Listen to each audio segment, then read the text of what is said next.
অতীত ঐতিহ্য, যে ঘুড়ি আমরা ছোটো থাকলে ঘুড়ি উড়াইতাম, সেই ঘুড়ি উড়ানো চৈত্র সংক্রান্তিতে আমরা ছাত্র শিক্ষক কর্মকর্তা কর্মচারী সকলেই এখানে উপস্থিত হয়েছে।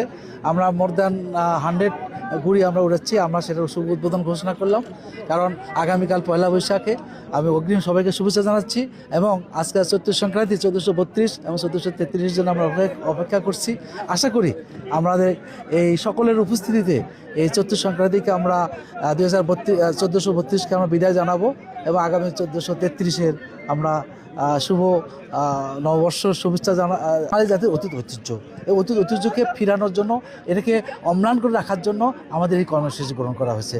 এটা আমাদের হারিয়ে যেতে বসছে, এটা কেউ করে না, কিন্তু আসলেই এটা বাচ্চাদের ছেলেমেয়েদের সবারই কিন্তু একটা, এখানে কিন্তু মেয়েরাও আছে, এখানে কিন্তু ছোটো বাচ্চারাও আছে, এখানে কিন্তু আমাদের বয়স্করাও আছে, কারণ এরা সবাই অতীতে ফিরে যাচ্ছে, যে আমাদের এই বাঙালি সংস্কৃতির এই জিনিসটাকে আমরা গ্রহণ করছি।